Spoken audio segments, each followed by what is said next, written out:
জয় শ্রীকৃষ্ণ, রাধে রাধে। আসছে পবিত্র রূপিণী একাদশী ব্রত। এই পবিত্র রূপিণী একাদশী ব্রত কোন দিন পালন করতে হবে? 23শে আগস্ট নাকি 24শে আগস্ট? এই নিয়ে অনেকেই দ্বিধাগ্রস্ত আছেন। তবে দশমীযুক্ত একাদশী ব্রত পালন করার চেয়ে দ্বাদশীযুক্ত একাদশী ব্রত পালন করা অত্যন্ত ফলদায়ক বলে শাস্ত্রে উল্লেখ আছে। একাদশী তিথি শুরু হবে 23শে আগস্ট রবিবার রাত 2টায় এবং শেষ হবে 24শে আগস্ট সকাল 4:19।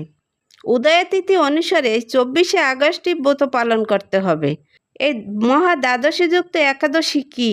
সাধারণভাবে আমরা একাদশী উপবাস করি এবং পরের দিন দ্বাদশীতে পালন করি, কিন্তু তিথির অবস্থানের কারণে কখনো এমন হয় যে সূর্যোদয়কালে একাদশী তিথি সম্পূর্ণ থাকে এবং পরের দিন একাদশী তিথির কিছু অংশ থাকে।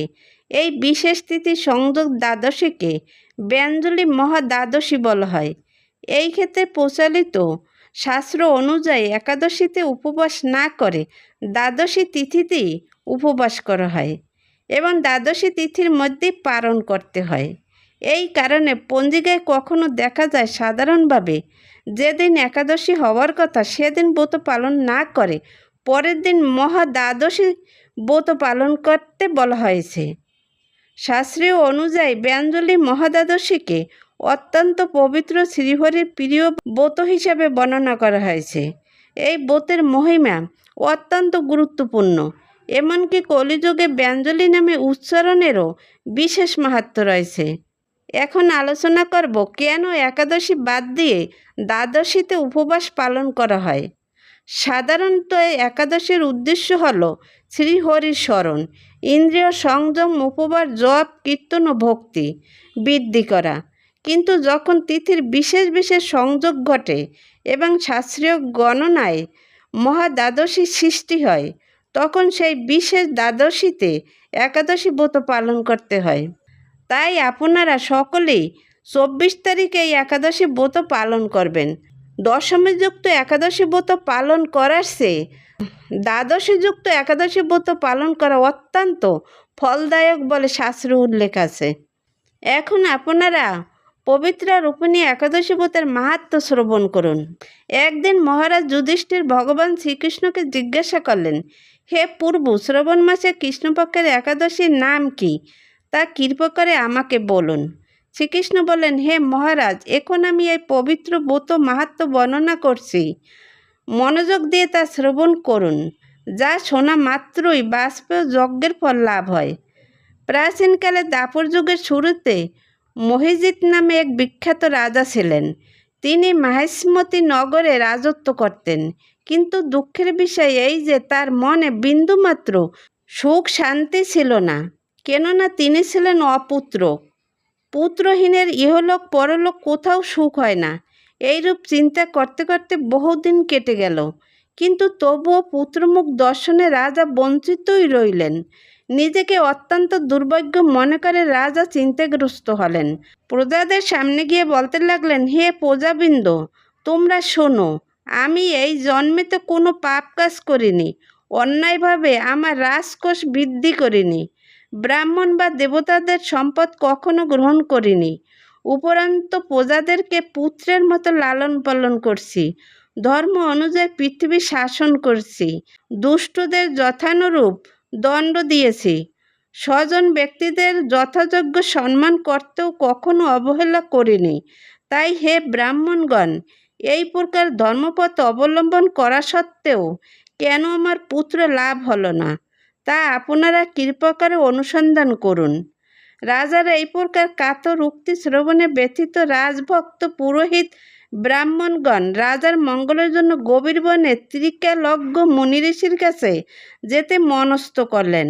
বনের মধ্যে ঋষিদের আশ্রম সকল দেখতে দেখতে তারা এক মুনির সন্ধান পেলেন। তিনি দীর্ঘায়ু, নিরাহারে ঘোর তপস্যায় মগ্ন ছিলেন। সর্বশাস্ত্র বিশারদ, ধর্মতত্ত্ব ও ত্রিকালজ্ঞ সেই মহামুনি লোমশ নামে পরিচিত। ব্রহ্মার এই কল্প অতিবাহিত হলে মুনিবরের গায়ের একটি লোম পরিত্যক্ত হতো। এই কারণে এই মহামুনির নাম লোমশ। তাকে দেখে সকলেই ধন্য হলেন। তারা পরস্পর বলতে লাগলেন যে আমাদের বহু জন্মের সৌভাগ্যের ফলে আজ আমরা এই মুনিবরের সাক্ষাৎ লাভ করলাম। তারপর ঋষিবর তাদের সম্বোধন করে বললেন, কি কারণে আপনারা এখানে এসেছেন এবং কেনই বা আমার এত প্রশংসা করছেন তা স্পষ্ট করে বলুন। আপনাদের যাতে মঙ্গল হয় আমি নিশ্চয়ই তার চেষ্টা করব। হে মুনিবর, আমরা যে উদ্দেশ্যে এখানে এসেছি আপনি তা কৃপা করে শুনুন। এই পৃথিবীতে আপনার মতো শ্রেষ্ঠ ব্যক্তি আর কোথাও নেই। মহিজিৎ নামে এক রাজা নিঃসন্তান হওয়ায় অতি দুঃখে দিন যাপন করছে। আমরা তার প্রজা। তিনি আমাদেরকে পুত্রের মতো লালন পালন করতেন, কিন্তু তিনি পুত্রহীন বলে আমরাও সবাই মর্মাহত। তার দুঃখ দূর করতে আমরা এই বনে প্রবেশ করেছি। হে ব্রাহ্মণ শ্রেষ্ঠ, রাজা যাতে পুত্রের মুখ দর্শন করতে পারেন কৃপা করে তার কোনো উপায় আমাদের বলুন। তাদের কথা শুনে মুনিবার ধ্যানমগ্ন হলেন। কিছু সময় পরে রাজার পূর্বজন্ম বৃত্তান্ত বলতে লাগলেন। এই রাজা পূর্বজন্মে এক দরিদ্র বৈষ্ণব ছিলেন। একবার তিনি একটি অন্যায় কার্য করে ফেলেন। ব্যবসা করবার জন্য তিনি এক গ্রাম থেকে অন্য গ্রামে যাতায়াত করতেন। এক সময় জ্যৈষ্ঠ মাসে শুক্লপক্ষের দশমীর দিনে কোথাও যাওয়ার পথে তিনি অত্যন্ত তৃষ্ণার্ত হয়ে পড়েন। গ্রাম প্রান্তে একটি জলাশয় তিনি দেখতে পান। সেখানে জলপানের জন্য যান। একটি গাভী ও তার বাছুর সেখানে জলপান করছিল। তাদেরকে তাড়িয়ে দিয়ে তিনি নিজেই জলপান করতে লাগলেন। এই পাপকর্মের ফলে তিনি পুত্র সুখে বঞ্চিত হয়েছেন। কিন্তু পূর্বজন্মের কোন পুণ্যের ফলে তিনি এই রকম নিষ্কণ্ঠক রাজ্য লাভ করেছেন? হে মুনিবর, শাস্ত্রে আছে যে পুণ্য দ্বারা পাপ ক্ষয় হয়। তাই আপনি এমন একটি পুণ্য ব্রতের উপদেশ করুন যাতে তার প্রাপ্য পাপ দূর হয় এবং আপনার অনুগ্রহে তিনি পুত্র সন্তান লাভ করতে পারেন। লোমশ মুনি বলেন, শ্রাবণ মাসের শুক্লপক্ষের পবিত্র রূপিণী একাদশী ব্রত অভীষ্ট ফল প্রদান করে। আপনারা যথাবিধি তা সকলে পালন করুন। লোমশ মুনির উপদেশ শুনে আনন্দে চিত্তে গৃহে প্রত্যাবর্তন করে তারা রাজাকে সে সকল কথা জানালেন। তারপর সকলে মিলে মুনির নির্দেশ অনুসারে ব্রত পালন করলেন। তাদের সকলের পুণ্যফল রাজাকে প্রদান করলেন। সেই পুণ্য প্রভাবে রাজমহিষী গর্ভবতী হলেন। উপযুক্ত সময়ে বলিষ্ঠ সর্বাঙ্গ সুন্দর এক পুত্র সন্তানের জন্ম দান করলেন। ভবিষ্যতের পুরাণে এই মাহাত্ম্য বর্ণিত হয়েছে।